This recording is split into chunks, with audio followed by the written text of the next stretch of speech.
Hello everyone and welcome back to my channel. If you're new here, hi, my name is Haley and you're watching Between the Pages. If you've noticed, if the lighting looks different than it did in my Owl Crate unboxing, that's because the sun, it's very cloudy here today and it seems like it just keeps getting darker and darker even though it's like 1:30 in the afternoon. So I had to turn my ring light on, so apologies if I look brighter than I did in my last video. I have a couple of book reviews for you today. One of them I just finished a couple days ago before I started Essential Summoning. And that is After the Forest by Kell.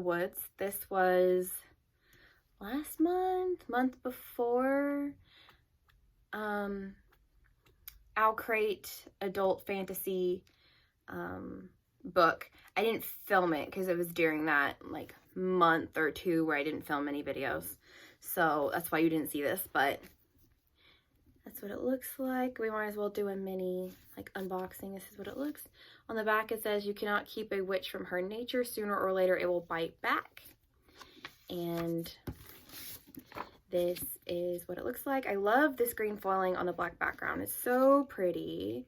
And the front says, "Leaf that's green, earth and air, protect me, forest fair." And then darkness, devil, death, and fear, get thee gone from here. So it's like spells that are actually like included in the book. And then we have our love interests, Greta and Matthias, which we'll get to them. And then I like this one. This one's actually a scene from like towards the end of the book, I believe. I think this is from the end of the book. I don't know. There's a couple of times where they hide out in trees. And then this is the dust jacket art, which is very interesting that everything else is in color and then that's just in white, black, and green. So like I said, it's about, this is kind of, I describe it as kind of a what happens after the fairy tale. This is kind of a adult sort of retelling of Hansel and Gretel. But in the book, we just have Hans, which I don't know if his full name is Hansel or if they just call him Hans, which is her brother, and Margarita? I think it's Margareta, because this is like set, I believe, in Germany. A lot of the words in here are German, so I'm gonna assume it's in Germany or over on that side of Europe. I don't know. Geography is not my strong suit. If you've been here before, you will know that. I am not good at geography. I'm good at history, but I'm not good at geography. One of the social studies classes that I was not very good at. So yes, it is an adult retelling of Hansel and Gretel. And I really liked it. Like, I like Greta and Matthias's relationship is kind of a slow burn, but then also kind of like an instant attraction type thing, which I really liked.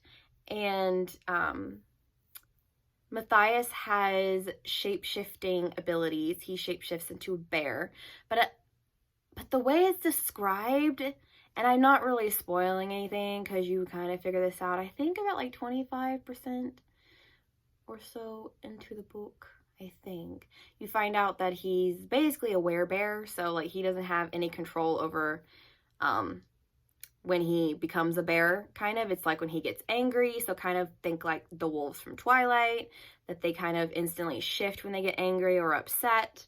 So he doesn't have any control over that, and he was cursed by this witch that ended up being his stepmother.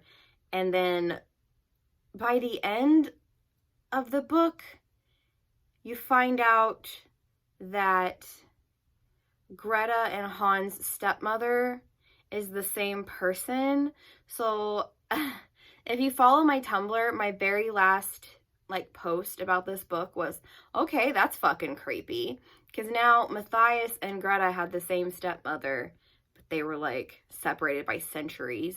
Because Matthias was cursed to be a bear like centuries ago. Like, he's 200 years old, and he was like the son-in-law of the Habsburg family, which if you know European history, you'll know about the Habsburgs. They're like the most like inbred family in Europe due to brothers and sisters and cousins and aunts and uncles marrying each other. So basically think House of the Dragon, but with birth defects.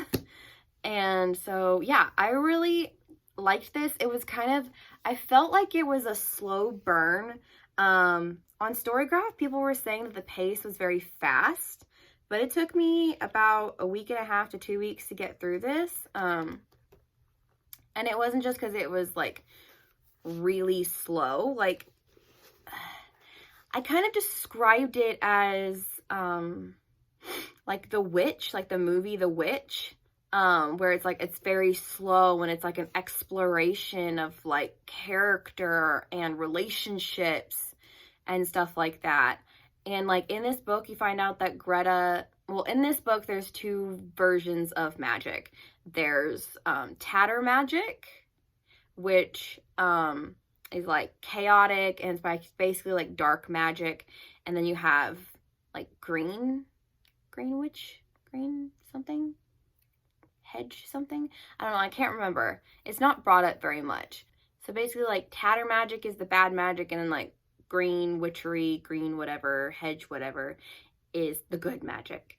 And like Greta learns how to kind of like straddle the line between the two, which I like because as a witch, I straddle that line. I'm not completely light and I'm not completely dark.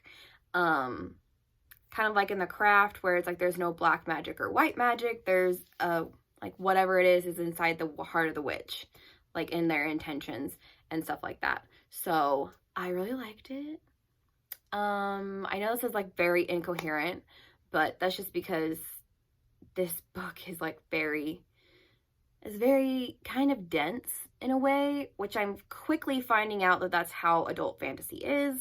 Because I have another one that I'm going to talk about that I read like months ago that I still kind of remember a little bit about it, but I really want to talk about it. And so I'm realizing that adult fantasy is like that, and there's not as many like outbursts and like moments of high emotion that you would get in a YA novel. It's like, well, obviously, because YA is geared towards teenagers and young adult. It's in the name of the type of book. And so there's that high amounts of like drama and emotion, and adult fantasy doesn't really have that. So I was gonna give this like a 2 or something because I didn't really like it until I reformed how I was thinking about it. Because like I said, if you go into it knowing that like it's kind of like The Witch and stuff like that, where it's like more about like character exploration, there's not really a lot of plot. There's a little bit of plot, but you could take the plot out and I think it would still work. So yeah. That is my review of After the Forest by Kell Woods, and I will see you guys later. Bye!